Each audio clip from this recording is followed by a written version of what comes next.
So the sun is in Aquarius and it's moving out into Pisces. Now, I love that because we get to break up some of this Aquarius energy. And that means that we've got some Taurus energy, we've got Aries, Pisces, and Aquarius. They're all together in the zodiac. So it's kind of interesting because the zodiac signs represent a pathway, a journey. And so it's interesting that there's a journey that's baked into this astrological constellation right now. And there always is. There's always a story. And that big story has influence on your internal story. That's why it's fun to know where these aspects hit in your own chart, what's getting lit up. And so today we're exiting out of Gene Key 30, but I really want to presence it before we leave it. And the sun goes into Gene Key 55, which is the evolutionary gene key. And I really wanted to talk about evolution because that's my jam. And I got clear messages that I need to speak into desire. Gene Key 30 is the shadow of desire, the gift of lightness, and the city, the ultimate vibration of rapture.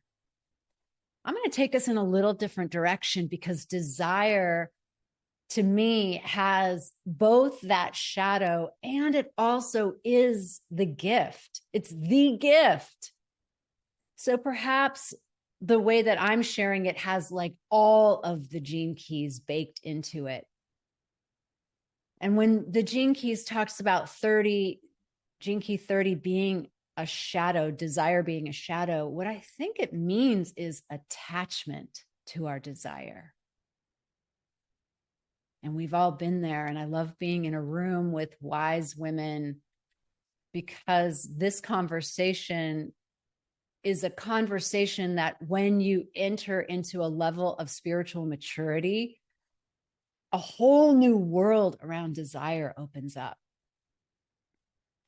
Yeah. And so as I was trying to avoid desire and go into evolution, it's so funny how the universe speaks. And I pulled up a podcast from a friend who is an astrologer, who's a Venus astrologer. And she said that Venus is in the solar plexus and Venus and Mars are conjunct and they're doing a dance. So Venus, the divine feminine, Mars, the divine masculine, Eros, desire, and conscious presence are doing a dance in the solar plexus. And indeed, Gene Key 30 links with Gene Key 41 for this really emotional channel about feelings and desires. So I guess it's just on the menu. She was talking about this idea that the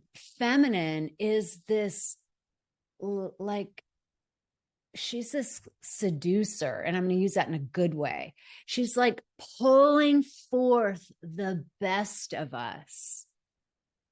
And she referenced this video, and I happened to watch it on YouTube, and it was about this guy who's a street singer singing the Phantom of the Opera. And it's from 7 years ago. And he's really good. And he's in New York and he's belting it out. And then the real Phantom of the Opera star, only in New York could this happen, walks by and freaking grabs the microphone and starts singing with him. I got chills. I wanted to cry. It was so awesome. Like, can you see the fruition of desire happening in that man's life? He was so blown away.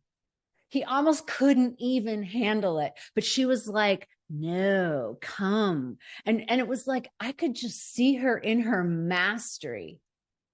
where she's just like, yeah, bring it a little more. Yeah, yeah, you know, and she was that divine creatrix just beckoning him to like, no, show up, fully come forth. This is your moment. And we get our moment, and our moment comes in these Uranian times. Like Uranus is this like great awakener that happens just out of left field. And we have so much Uranian energy right now that this is what's happening. And I have my own story about that. But there was another time that I was witnessing a play, and I've spoken about this before, in Boulder, and it was taking place on the Boulder Creek, and it was during the Fringe Festival. And because it's Boulder, the whole play was about being present. And I'm watching, and it was cool because it was like theater in nature. It was just happening. So I'm watching on the banks of the creek, and people are in the creek in this play. All of a sudden, this homeless person walks through the creek and interrupts the entire play. Now, I didn't know as an onlooker if that was actually part of the play. But because, and this is my projection on these people, but they weren't of a level of spiritual maturity, they actually tried to avoid that person. And ironically, the whole play was about being present. And so I am just there witnessing this common theme of what happens when the thing that we ask for is happening and we can't see it. We cannot get out of our way. I will never forget that. And I'm so grateful that they did that, because it's such a lesson to me of dancing with life. And that's juxtaposed to this man who, instead of like getting stage fright and just all stuck in his throat, like leaned in and did this duet in such a way that like you literally thought that you were watching the Phantom of the Opera on a stage. And so desire is tricky. And that's why the Gene Keys puts it at a shadow. It will kill you. Like it will kill your ego. It could kill you. That's that untamed desire. And in the gate of the I Ching, they call it clinging fire. Can you imagine that? Like fire you can't get off. It's clinging fire. How many times in our past, and I'm talking to wise women because you already know this, how many times in your past have you desired something that was your very downfall? I mean, I remember my journey to try to get pregnant. And I tried to get pregnant with a person who wasn't committed in the way that a person needs to be committed for the journey. And to this day, I'm so grateful that that didn't happen. But how many times do we get those lessons of like, yeah, you want this? Great, you get it. And that becomes your crucible. Yeah, it's bitter medicine. And there's not to say there's not joys in it, because life is dual. It's this and that always. And sometimes our toughest moments lead to our biggest gains in our character, our biggest gains in our spirit, in our soul. And our soul is playing a different game than oftentimes our ego is playing. So in desire, there can be projection. You know, when we're younger, we desire things because we project onto it.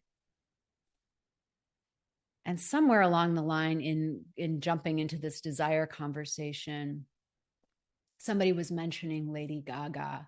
And after she had won an award, and she said, you know, I want to tell all the people who want this job, who want to be me, that it's really hard. And if you're not willing to work 12 and 14 hours a day, then don't do it, because this is really hard. If you're not willing to get thick skin, if you're not willing to, sing in clubs and pass out your records kind of thing. And this Gene Key 30 is paired with half-heartedness. Its programming partner is half-heartedness, half-assness. And the gift in that is commitment.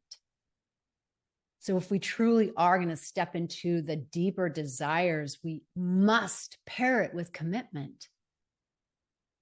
We must take action. We must be in the conversation. And when we're young, we just sit around and project. And maybe it's fear that holds us back. Maybe it's our self-identity. But that kind of thing ends up eroding our self-esteem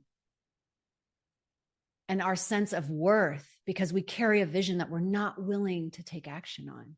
And so part of the lightness is the death process.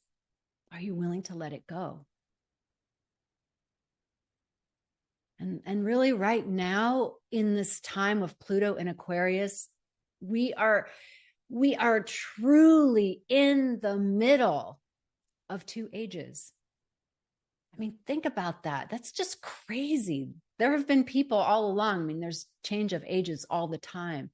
And we never think about those midwives, but we are the midwives in a change of an age. And so our DNA is calibrated on the old system, but we truly have to be visionaries to see what's coming and opening up to new ways, like our intuition,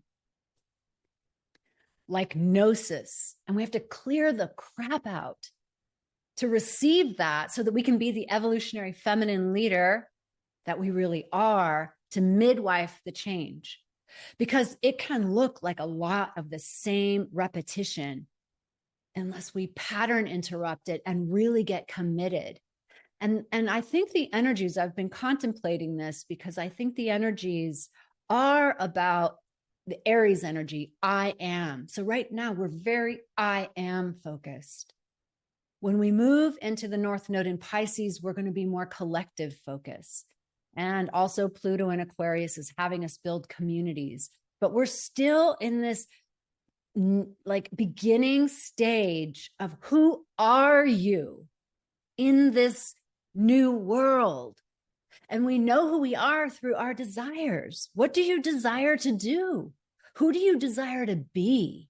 Is really the bigger question. Because desire in that other way is eros. It's love. It's the way that we get to play here. Now, by the time you get to be a wise woman, you already know that you've got to hold things lightly. Just because you want it doesn't mean that that's what your soul is going to say yes to. It's a dance with life. It's holding things lightly, like a palm open. So I had this experience the other day, where a very Uranian thing, where someone called me, and I haven't talked to her in 25 years. And I was like, why are you calling me? Is something wrong? What's up? She just said, no, I need your help with this thing. Of all the people I thought of you. Now that's super random. And I need help with this thing. And I listened to it, and it really, there was a part of me that really got touched in it. And I'm just going to explain my process, not so much the thing itself, because it's too complex. But so I want to just celebrate being a wise woman. So I want all of you to celebrate being a wise woman, because we don't really celebrate the vestiges of aging enough. We're more focused on all the shit we have to deal with than we are with, oh my God, I wouldn't have passed this test if it were 10, 20, 30 years ago. But I just witnessed my body, and my body was so grounded. And I loved that because ideas can just pulling me out of my body. Especially I can get super enrolled in someone else's possibility. And I love getting enrolled in other people's possibilities, but it can take me off mission. But I was listening to it and listening and grounded. And anyway, we completed the call. And after the call,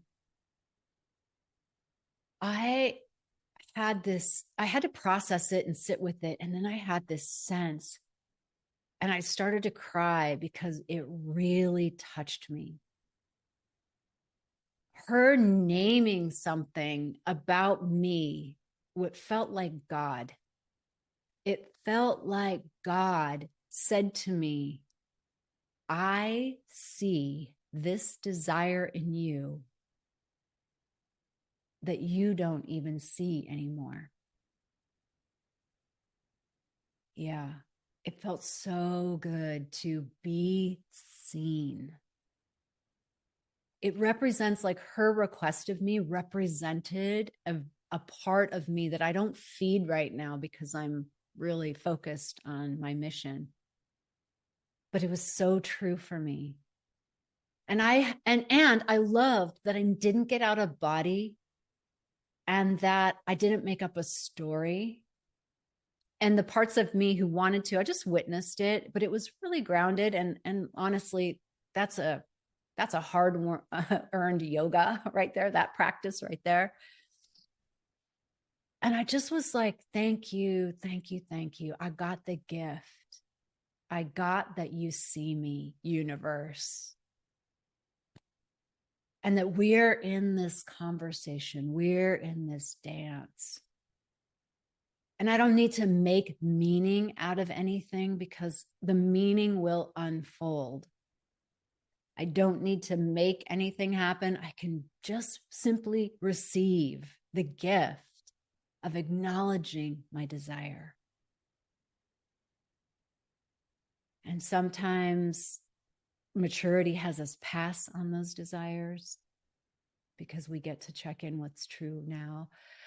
But because this is an emotional gene key, I felt like it was really appropriate to go into the feelings of it all, to feel all the textures, to feel the longing, because rapture in this gene key is a sense of our longing, being our longing. So in a way, it frees us up so much to just be in the dance, to not even really care about how the deck chairs get arranged on the ship. They're just getting arranged. And I can be in my desire and I can dance with my desire. And there will be moments where I'm just rocked to my knees with tears of thank you for seeing me.